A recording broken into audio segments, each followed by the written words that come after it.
When new parks open, they normally start small and build from there.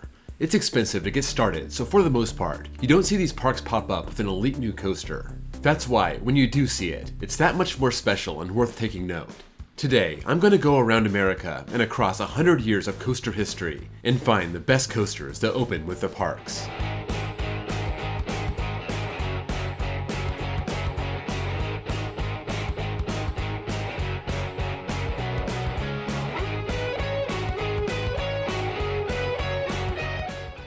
First, I want to thank my Patreons and my new members, Kenny Havoc and Brendan. If you want bonus access, bonus content, behind the scenes videos, a shout out when you join, and your name on this fancy Patreon screen, follow the link below and join. At first, I wanted to make this a worldwide list, but then I realized it would pretty much be made up of Chinese coasters over the last 10 years. Seriously, new parks are being opened up there all the time, and they have new age Vekomas, they have B&M wings, they have monster wooden coasters. This would basically be a list of China. There are some notables outside of China, like Battlestar Galactica at Universal Studios Singapore, Superman Ride of Steel and Stuntfall at Parque Warner Madrid, Dragon Con at Port Aventura, Formula Rossa at Ferrari World Abu Dhabi, Manta at SeaWorld Abu Dhabi, and all the coasters opening up at Six Flags Qiddiya soon, including Spitfire, Colossus, Iron Rattler, and of course Falcon's Flight. I want to start with some honorable mentions, and let's talk about another coaster that's about to open but not quite yet, Hot Wheels Twin Mill Racer at Mattel Adventure Park.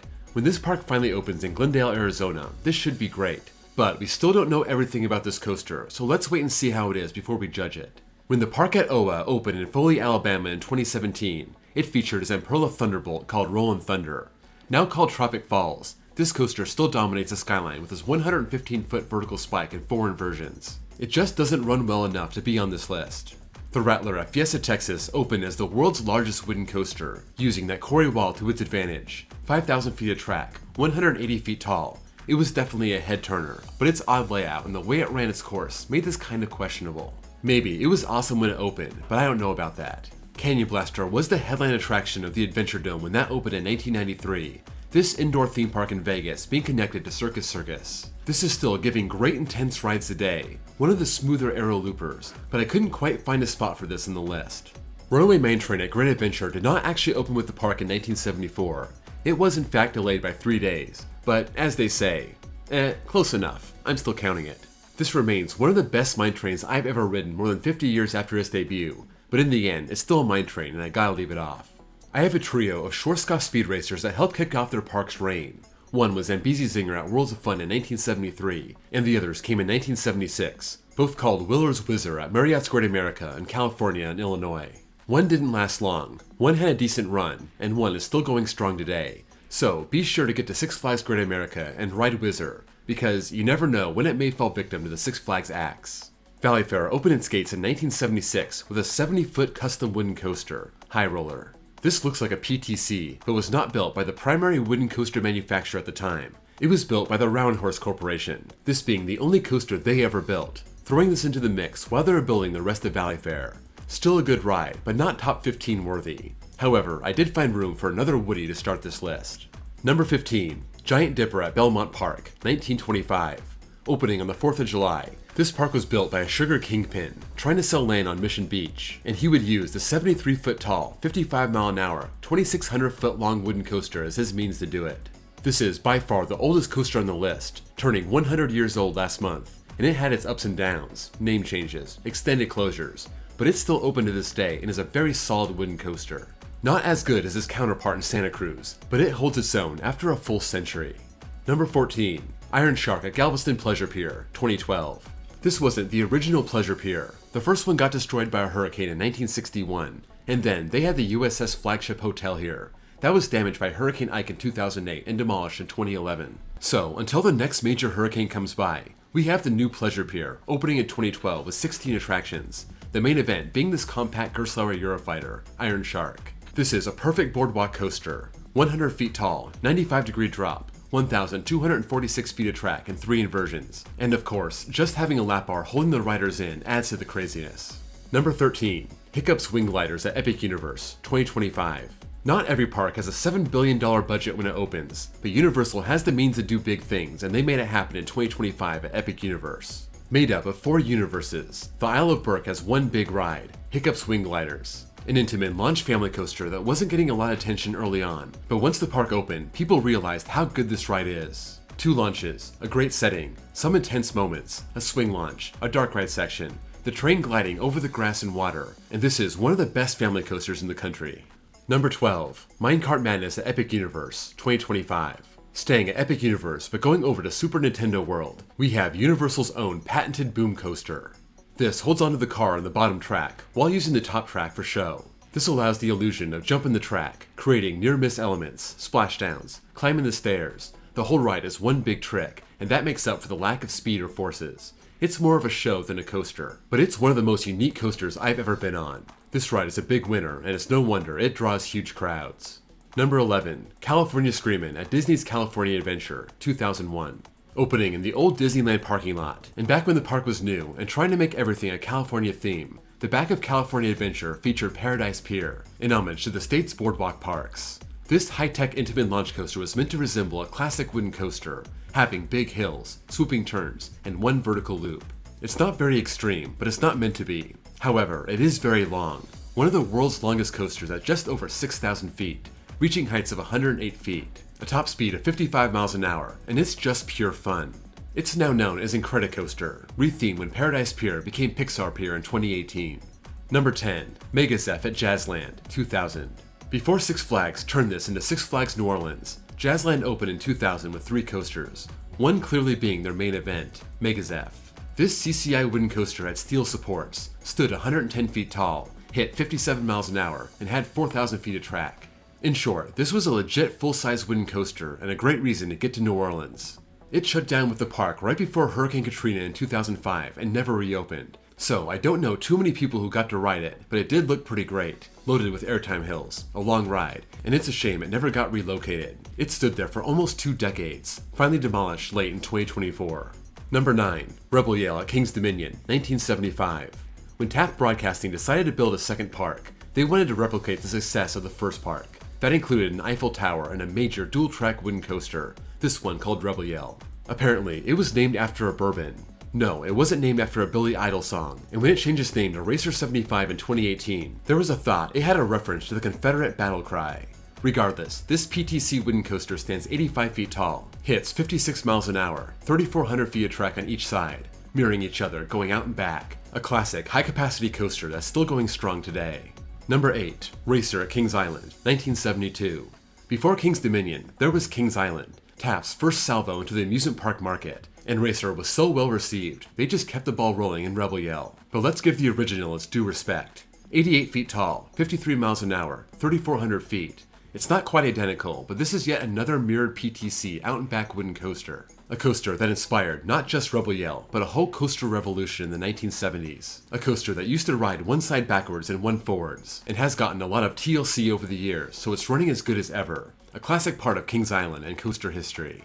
Number 7, Rampage at Visionland, 1998. The coaster may sound familiar, but perhaps the park doesn't. This park in Birmingham, Alabama was known as Visionland from 1998 to 2005, then became Alabama Adventure in 2006.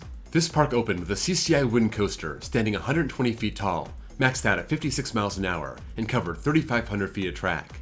This was during CCI's heyday, and Alabama got one heck of a coaster. 27 years later, and this park has still never come close to topping it. Coaster enthusiasts passing through central Alabama come here for one reason and one reason only, and that's Rampage. I personally gave this a shot in 2021, but it wasn't open, so I didn't even bother going to the park. Now, it's been closed for almost 2 years. The park trying to preserve their star attraction and keep it around for the long haul. Number 6, Led Zeppelin The Ride at Hard Rock Park, 2008. The first rock and roll theme park hit the shores of Myrtle Beach, South Carolina in 2008, 3 coasters being ready for opening day, and by far the biggest was this custom B&M sit-down looper, Led Zeppelin The Ride.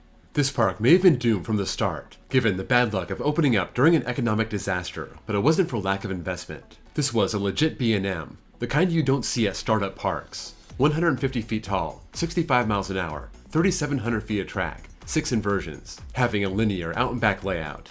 It looked great, but only operated for 2 years while the park was struggling to keep its doors open. It lives on today at a park in Vietnam. It was just too good of a coaster to scrap. Number 5, Swamp Fox at Grandstand, 1966. Speaking of Myrtle Beach, more than 4 decades before Hard Rock Park tried their hand in the city, Located right in the beach, this park, now known as Family Kingdom, opened with a 72-foot-tall, 50-mile-an-hour, 2,640-foot-long PTC wooden coaster, the Airtime Machine known as Swamp Fox. It was damaged by a hurricane in 1989, but was rebuilt and reopened better than ever, and to this day it still gives insanely powerful and violent airtime, making this a coaster enthusiast favorite for anyone who can make it out to Myrtle Beach and give it a spin. Number 4. The Incredible Hulk at Islands of Adventure, 1999. Following the success of Universal Studios Florida in 1990, work started on a whole new park right next door. This was originally supposed to be a shopping mall, but those plans were scrapped. Very fortunate for us, since Islands of Adventure has become one of America's finest theme parks. This would have various themed islands, hence its name, and its biggest coaster would be this B&M sit-down looper, the Incredible Hulk. This would be B&M's first launch coaster, putting drive tires in the lift, propelling the train to a 0G roll, and diving into a 7-inversion course, 3,700 feet long, 110 feet off the ground, a 67-mile-an-hour top speed, the train ripping through its course, being an intensity machine for 26 years now. The constant daily 3-train operation tore the track up after just 16 years, and this ride was so popular, Universal paid to have the ride torn down and rebuilt in 2016, also getting new trains, letting the Hulk live on to this day. Number 3. TMNT Shellraiser at Nickelodeon Universe, 2019. In 2003, the American Dream Mall was proposed for the Meadowlands area of New Jersey, and it just took forever to get approved and break ground to get open. By 2016, the 555 Group announced they would be operating an 8-acre space inside the mall as an amusement park. A Nickelodeon Universe park like the one they have at the Mall of America, and one of its coasters would be the world's steepest coaster, TMNT Shellraiser. This would be a near clone of Takabisha Fuji-Q Highland in Japan, a Gerstlauer Eurofighter having a powerful launch and a 121.5-degree drop. When the park opened in October 2019, this was one of 2 coasters that was ready for prime time, along with Nickelodeon Slime Streak. This coaster is huge, 141 feet tall, 3,300 feet long, 7 inversions. Such a dynamic ride with all kinds of forces and huge inversions, and it's hard to believe they crammed this entire coaster into an indoor park. It's been standing idle for over a year and a half. Some people think it's because they built the supports right into the concrete, but who knows what's really going on, and hopefully they find a way to get it reopened because this is one of my all-time favorites. Number 2. Dueling Dragons at Islands of Adventure, 1999. The Hulk wasn't the only huge B&M to open Islands of Adventure. Located in the Lost Continent, Dueling Dragons was the first, and is still the only pair of dueling B&M inverts, perfectly engineered to cross paths 4 times, making for a thrilling and fascinating ride, adding those near-miss elements to enhance the experience. One side fire, one side ice. These stood 125 feet tall, had 5 inversions and 3,200 feet of track, but these had completely different layouts. Still, they found a way to interact which added so much to the ride, and also turned out to be its downfall. It stopped dueling in 2011 after someone got hurt by a flying object, and once the Lost Continent became the Wizarding World, it didn't really fit in anymore, and it was unfortunately scrapped, replaced by Hagrid's in 2019. I only got to ride this when it was not dueling, and it's really a shame they couldn't find a way to give these inverts a new home, even if they had to split them up. Number 1. Stardust Racers at Epic Universe, 2025. Epic Universe comes in a third and final time, but this time it means serious business. Stardust Racers was one of the first things people noticed from the concept art back in 2019. Some racing yellow coaster, maybe like West Coast Racers. Some people, like me, said this was a far cry from West Coast Racers. It was a multi-launch coaster from Mach Rides, focusing on ejector airtime and featuring one masterful inversion, the Celestial Spin. One side yellow, one side green. This is Photon versus Pulsar, going over and under and around each other, the highlight of Celestial Park. 5,000 feet of track, 133 feet tall, 62-mile-an-hour top speed, and as much airtime as you could ever want on a coaster. This landed inside my overall top 10 after Epic Universe opened, and for all this park's theming and beauty, they have a coaster that will stun even the most seasoned coaster enthusiast. And for that, Stardust Racers takes my number 1 spot in this list, and it wasn't all that close. That's a wrap on the best American coasters that open with their parks. Let me know what you think of the list, and if there's anything I missed, let me know in the comments below. Before you go, don't forget to drop a like, and if you're new here and love coasters, please give me a sub. Also, check out my second channel where I post copyright-free off-ride footage. Thank you all for watching, and I'll see you all next time.